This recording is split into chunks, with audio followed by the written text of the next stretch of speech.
Esto es ESPN Radio Fórmula. Un saludo en este Jueves Santo, 18 de abril de 2019. Estamos aquí en esta emisión multimedia, multiplataforma, democrática y representativa de los ideales de nuestra marca de ESPN Radio Fórmula. John, buenas tardes. ¿Cómo están? Muy buenas tardes, un gusto estar con ustedes. Igualmente, mi querido Trotamundos de la información deportiva, el Cárdeno, reportero de cancha. Ciro Procuna, buenas tardes. Buenas tardes, un gusto saludarles. Ayer se entregó el calendario de la NFL. Yo sé que es muy subjetivo, falta mucho tiempo. Nos quedamos normalmente con la idea del rendimiento de los equipos de la temporada pasada y ya en la práctica nos encontramos con que siempre hay muchos altibajos, siempre cambian las cosas. Pero de todas formas hay cosas muy interesantes que analizar, como los traslados, como el grado de dificultad de los rivales y curiosamente los Patriotas vuelven a tener un calendario bastante accesible. No así los Raiders, A esos los atendieron y muy feo. Sí, los Raiders, hablábamos de los acereros también, un partido imperdible contra los Ravens dentro de la temporada de la NFL. Aunque ya no está Joe Flacco. Ya no está Joe Flacco ahí bueno, en esa causa. Y vamos a hablar del aniversario número 12 de este gol extraordinario por parte de Lionel Messi. Cuando se quita a todo mundo, tiene un cierto parecido en la fabricación de la jugada con el que marcó Maradona en el Campeonato Mundial de 86. Una genialidad, 12 años de esta obra de arte que hizo contra el Getafe. Y preguntarnos si ha sido el mejor gol de Lionel Messi, pues imagínate, es escoger dentro de un catálogo de casi 600 goles que ha marcado con el Barcelona. Está a 3 de alcanzar esa cifra, está a 3 de los 600.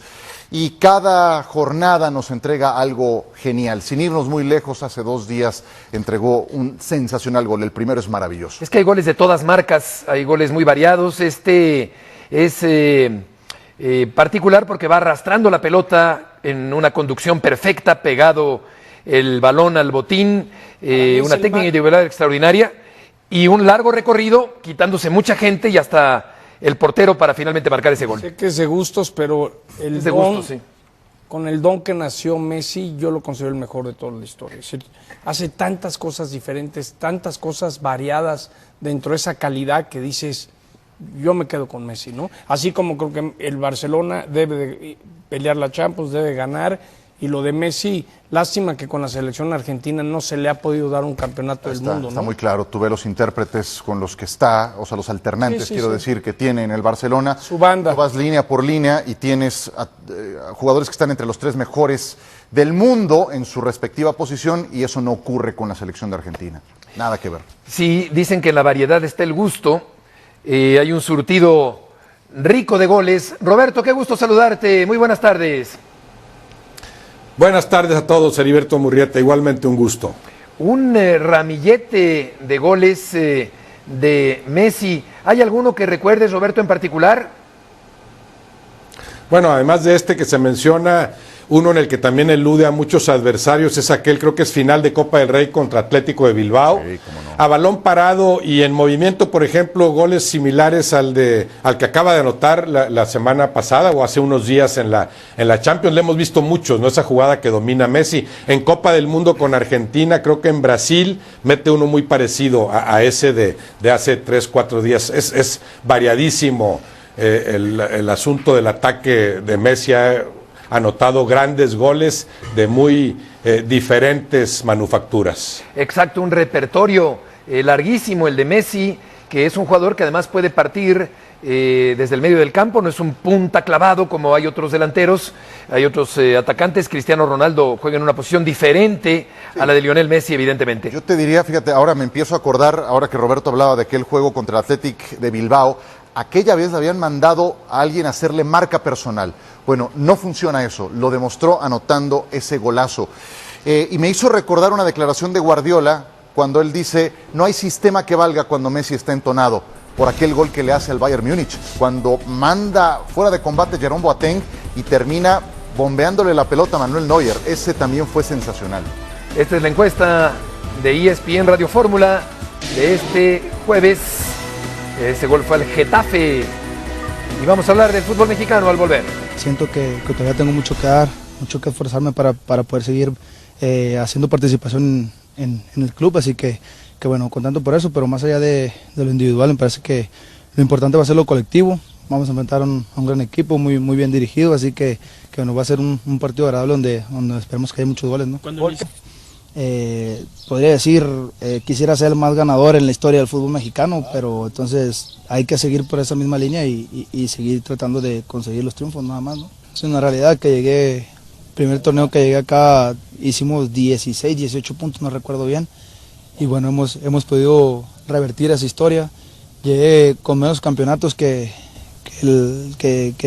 Chivas, y hoy puedo decir que gracias a eso hemos conseguido más que ellos, así que bueno, deja contento el que hoy el panorama sea muy diferente a como cuando uno llegó.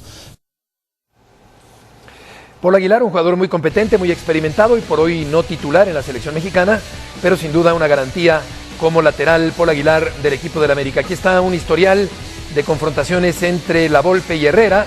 Se van a enfrentar en el Toluca contra el América, 10 enfrentamientos. La Volpe lidera la serie con marca de 4 ganados, 4 empatados y únicamente 2 perdidos ante el conjunto dirigido en su momento por Miguel Herrera. La Volpe ya dirigió al América anteriormente. Y en la línea telefónica está Alberto Macías, el Flaco Macías. Alberto, qué gusto saludarte. Ciro Procuna, John Sutcliffe, Roberto Gómez Junco y Heriberto Murrieta. ¿Cómo te va? Muy bien, gusto en saludarlos a todos.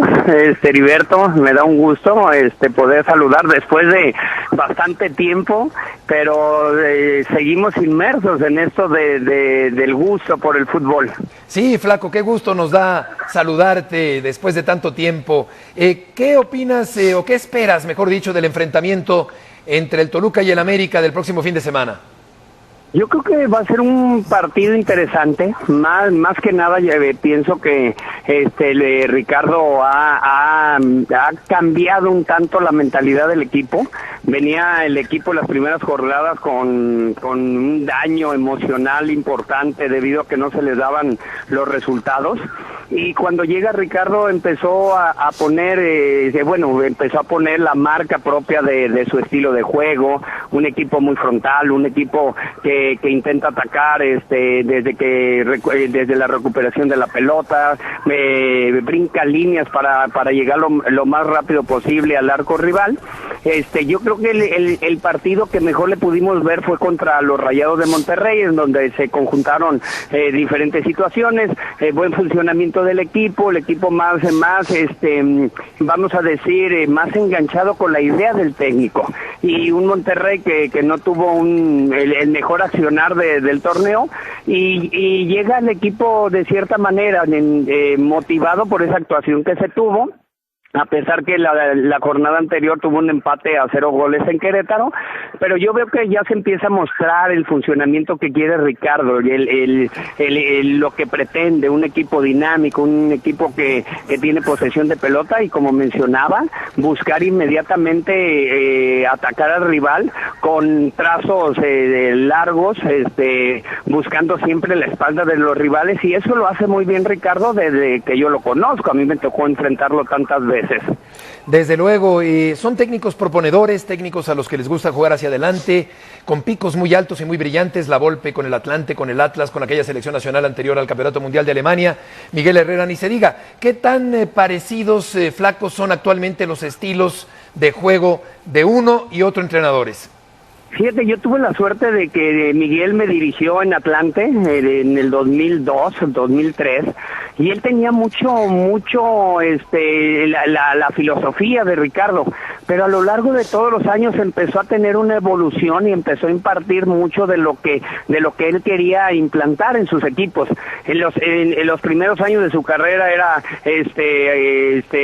muy propositivo, de repente era desordenado el equipo, caía en excesos, podía hacer varios goles, pero también recibía varios goles, y tuvo que empezar a madurar de tal manera que empezó a tener equipos mejor organizados, equipos con más posesión de de pelota, equipos que no solamente ofendieran, sino que un gran orden defensivo, y para muestra basta un botón, porque con ese equipo de Monterrey lo llevó a la final, perdiendo la final contra Toluca, en el América Cruz Azul logra el título, y yo creo que Miguel ha evolucionado mucho. La idea puede ser muy similar, pero veo un tanto más mesurado a Miguel en ese sentido, además de que tiene jugadores extraordinarios, siempre ha tenido una capacidad de organizar los equipos, de traer jugadores claves para X función y posición, y yo creo que en este caso muy parecido el sistema, pero creo que un poquito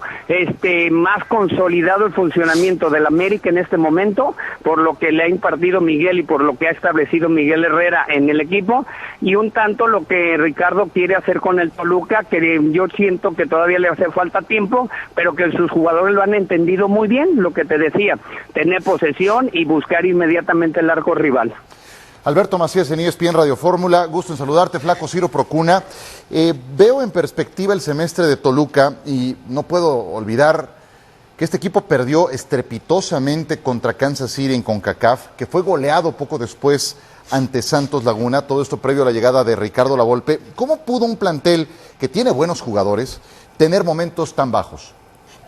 Yo creo que llegó un momento en donde el equipo traen refuerzos, traen jugadores que después de haber tenido un torneo anterior de cierta manera favorable, en donde faltaban posiciones muy claves dentro del terreno, dentro del equipo, del funcionamiento, y traen a Pardo, un jugador que se necesitaba ahí como centro delantero, ese centro delantero que Toluca siempre ha tenido, no siempre, sino en los últimos años había tenido muy puntual, goleador, un jugador diferente, y no lo había podido encontrar. Entonces traen a Pardo para que sea ese jugador que pueda consumar las jugadas que se generaban. Desde que estaba Hernán, el equipo generaba muchas opciones de gol, pero que al final no las podían capitalizar, y de repente había esa desesperación, esa tal vez inconsistencia o falta de confianza que va generando el que los resultados no se te den, el que tiene resultados estrepitosos como tú acabas de mencionar, y eso va generando que el estado de ánimo, vamos a llamar la plenitud emocional de un jugador de fútbol se vea mermada, y ya lo que quieres hacer no te resulta, no solamente colectiva, en el aspecto colectivo, sino también en lo individualmente. Los jugadores empezaron a tener desconfianza del funcionamiento de ellos mismos, porque se les veía en ese partido de Kansas, el equipo estaba muy tenso, el equipo estaba muy impreciso, hasta de cierta manera, algo que había hecho Hernán muy bien es que el desgaste físico del equipo era muy parejo en todos los sectores, y en ese partido ya veía uno al equipo parado, no tenía ese esfuerzo de ida y vuelta, no tenía esos esfuerzos individuales que habían tenido por la presión que generaba el tener que sacar resultados. Como te mencionaba, este equipo está diseñado o fue diseñado para buscar el título, y al tener un inicio inconstante, un equipo con resultados adversos, pues definitivamente se generó una gran desconfianza y por consecuencia un mal funcionamiento. Flaco John, buenas tardes, un gusto saludarte. Igual, John. Yo, por ejemplo, sé que Sambuesa se acabó yendo a León porque ya no tenía buena relación con Hernán. ¿Qué tanto afectó también el día a día la química que había entre los jugadores y Hernán Cristante? Fíjate que yo también escuché esa versión.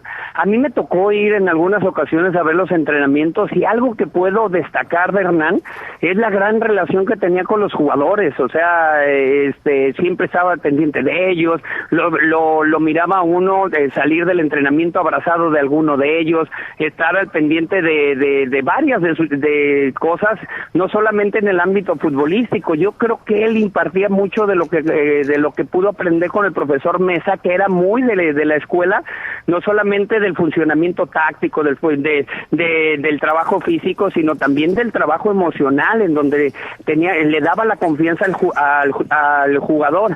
Desafortunadamente se le lesionaron 5 o 6 jugadores que eran con los que él podía contar. Yo no sé si tuvo alguna diferencia con Rubén Sambuesa, pero Rubén terminó muy bien el torneo, tuvo actuaciones muy buenas también, brincaba o polarizaba sus actuaciones de tener una gran actuación futbolísticamente hablando, se iba al otro extremo a tener un comportamiento no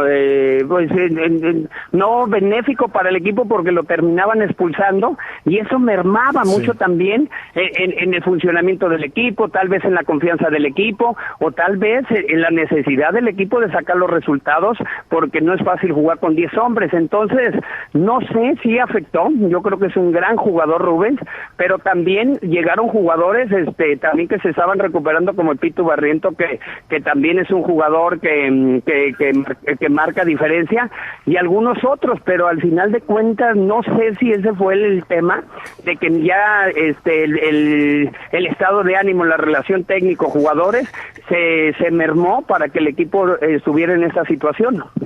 Alberto, el Flaco Macías, muchas gracias por tomar esta llamada.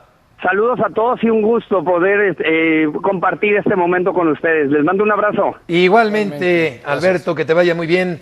El Flaco Macías, nos queda un minuto antes de ir al corte comercial. Dos estilos muy agradables en el fútbol mexicano. Herrera ha crecido muchísimo, es un técnico súper reconocido y por hoy importantísimo al hablar de técnicos mexicanos. La Volpe quizás sin ganar tantos títulos, pero sí dejando huella conceptual en el fútbol mexicano durante mucho tiempo. Lo que sé que ha gustado ahorita en el Toluca es que la Volpe se ha puesto a chambear, a trabajar, obsesionado con lo suyo, y les dio gusto ver esa parte que al igual la había perdido. Y también sé de buena fuente que Sambuesa dijo: yo me voy, ya no puedo estar aquí con ese técnico. Y acabó recalando en el León, donde se ha pasado parte del torneo lesionado. Vamos a ir a una pausa y volveremos enseguida. Roberto, a lo largo de los años, ¿qué es lo que más te ha gustado de los estilos tácticos de La Volpe y Herrera que se van a enfrentar el fin de semana?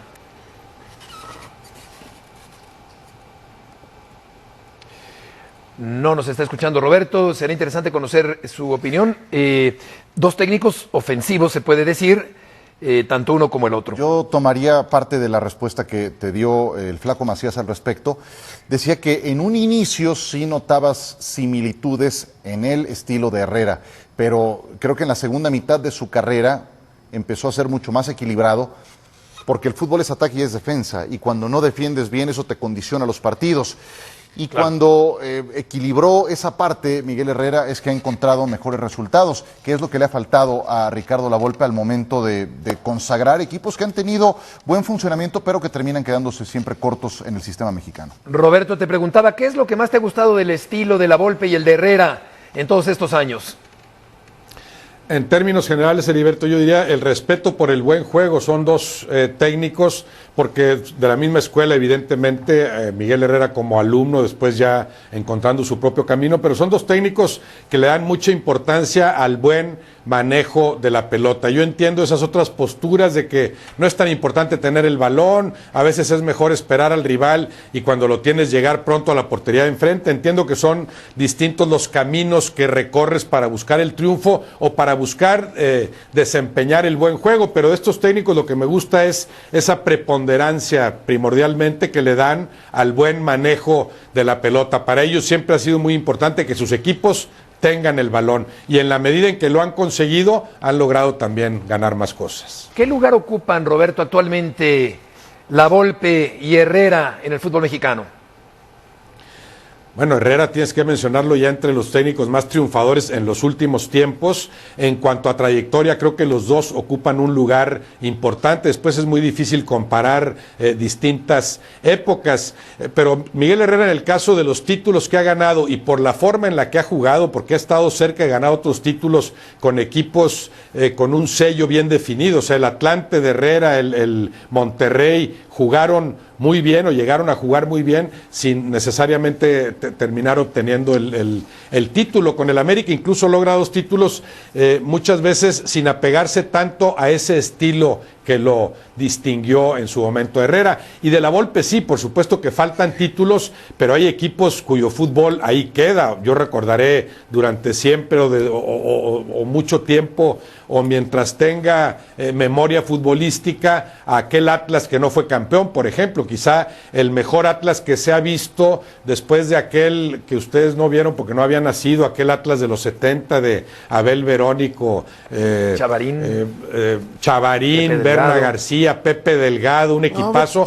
Ese otro de la Volpe con Osorno, Cepeda y compañía, llegó a desplegar un fútbol de altos vuelos. De esos equipos que en ese momento sí sientes que les faltó el título, porque hay gente que nada más recuerda eso, quién fue campeón. La Volpe no solo al Atlas, ha dirigido a otros equipos que han llegado a jugar muy bien, aunque él mismo tiene que revisar qué pasa en instancias cruciales, qué pasa en liguillas, como para que él no tenga más títulos como debería. En función de esto, Roberto, ¿es justo o es objetivo juzgar a la Volpe por la magra cosecha de títulos a lo largo de este tiempo? No, yo sé que es importante, pero a mí que se me quedan más grabados los equipos o el fútbol que desplegaron algunos equipos, prefiero a la Volpe sobre otros técnicos que han sido campeones. Claro que lo ideal es la combinación de ambas cosas. Hago que mis equipos jueguen bien y después gano títulos, pero creo que para los que apreciamos el buen fútbol, sí, la Volpe tiene un lugar indudable en la historia del fútbol mexicano como director técnico. Respondiendo a esa pregunta, sí creo que tiene que ser parte de la ecuación. Vaya, es un componente que no puedes sacar del tablero, pero no puede ser el único. Yo también coincido en que el funcionamiento de sus equipos ha sido en algunos casos muy importante, inclusive en selección nacional en esa Copa Confederaciones, pero no puedo dejar de lado los pocos títulos que ha conseguido. Y lo discutíamos esta mañana con respecto a Guardiola. Claro. También por una parte el fútbol brillante, de acompañamiento, asociado, encantador, y por otra no tantos títulos porque ya van varios fracasos en Champions. No necesariamente buen fútbol es efectivo, ¿no? Claro. Se ha levantado un montón de títulos. Sí, yo creo que efectivo sí va de la mano, ¿no? No, pero luego ya la instancia de ganar, que es lo más, la meta más grande, ¿no? Al igual, pero te refieres nada más a Champions. No necesariamente es eficiente. Sí, a Champions. Claro, te refieres nada más a Champions, porque en Liga, hombre. Sí, me refiero a Champions, lo que discutimos hoy en la mañana. Y con un sello muy particular. Ves la mano de Guardiola aplicada en cada uno de los equipos en los que ha estado, tanto en el Barcelona como en el Bayern Múnich como en el Manchester City. Pero cuando entras a eliminatoria de ida y vuelta, a visita recíproca, ahí es donde ha encontrado problemas, cayendo 3 veces en semifinales con el Bayern, octavos, cuartos en sus 3 años con el Manchester City. A mí lo que siempre me gustó de la Volpe, y sobre todo en selecciones, siempre se volvió loco del balonazo, el salir jugando. El ir acompañando, el tener muchos toques, el poder cambiar un jugador y al mismo tiempo de posición, pero no necesariamente cambiarlo de la cancha. El que un jugador le pudiera dar 2 o 3 funciones y siempre salir jugando, ¿no? Yo creo que eso es algo que se le tiene que respetar siempre a Ricardo. Sí, y unas banderas le ha siempre faltado desplegadas. por momentos carisma, comunicación Exacto. de medios. Y títulos. Pero eso vale gorro a la hora de la hora, ¿no? Sí. Pues importante esta combinación, como han apuntado ustedes, de ganar y jugar bien. Vamos a escuchar a Arturo Bricio, el presidente de la Comisión de Arbitraje. ¿Cómo describes la realidad actual del VAR en México? Mira, yo la describo como creo que debe de tomarse, como un fenómeno, más allá de una tecnología, es un fenómeno que ha venido a cambiar la forma de arbitrar, por supuesto, pero la forma de jugar, de ver el fútbol. Y en ese sentido yo creo que no se puede tomar con criterios simplistas, ¿no? De decir bien o mal. En las 14 fechas se han hecho 53 revisiones en cancha. De esas 37 han sido rectificaciones. Quiere decir que si no hubiera VAR, 37 errores arbitrales, en penales, en goles, en expulsiones, se hubieran quedado así como estaban, ¿no? ¿Por qué no se está satisfecho del todo? Porque hay jugadas, por ejemplo, que debiéndose haber mandado en el cumplimiento del famoso PEGI y del error claro y obvio, no se mandaron, ¿no? O de pronto jugadas que revisándose no se cumplió el cambio, la rectificación, porque al final es un tema también de criterio arbitral. Es un buen punto de, si no escuché mal, de 43 revisiones, 37 rectificaciones. De no haberse revisado en el VAR, se hubieran quedado 37 errores condicionando el desarrollo y quizá el resultado de un partido. Lo que yo siento es que ha faltado discernimiento a la hora de ir al VAR.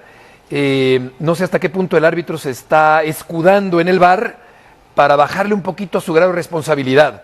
Y luego también está faltando que luego de ver el VAR no se equivoquen en una determinación contando con esa herramienta que podría ayudarles enormemente. Yo creo que el punto para mí más importante es que poco a poco se vayan acoplando los que están en el camioncito.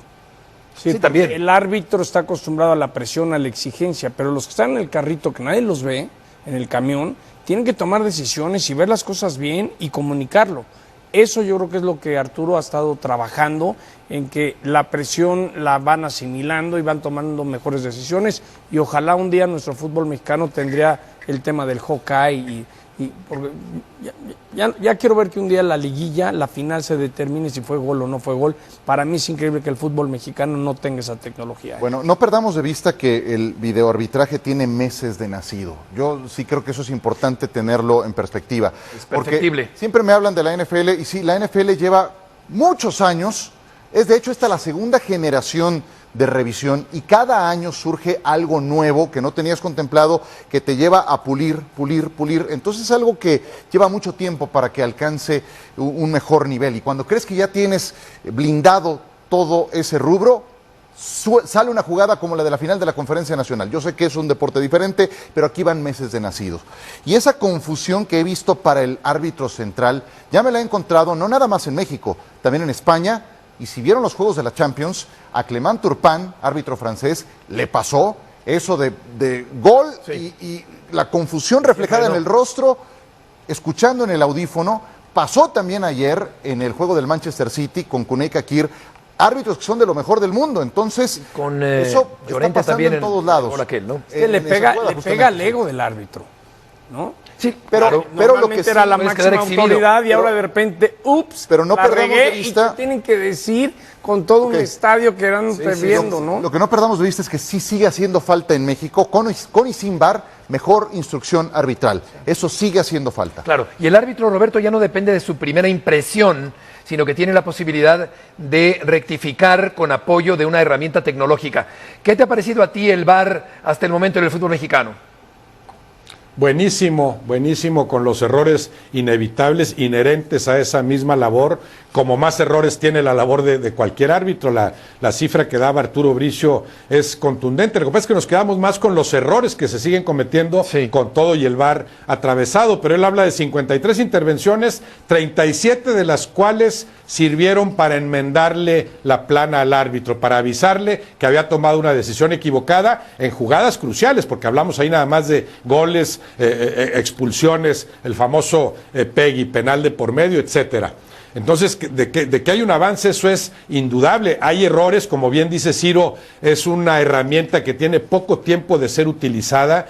Ayer lo del Manchester City, que pudo ser un final dramático y puede conmoverte ver a Guardiola gritando como loco y después resignado, y después muy ecuánime en la conferencia de prensa, reconociendo que, bueno, si lo marcó el VAR, tiene que aceptarlo, porque además fue una buena decisión del VAR. Ese fue un ejemplo inmejorable de cómo puedes tú evitar que la última jugada de un partido le dé el triunfo a un equipo habiéndose producido en posición ilegítima, como aquí en este caso sí te lo demuestra la repetición y después de verla por todos lados. Y sin embargo yo diría que en términos generales el VAR en México ha funcionado mejor que en Europa.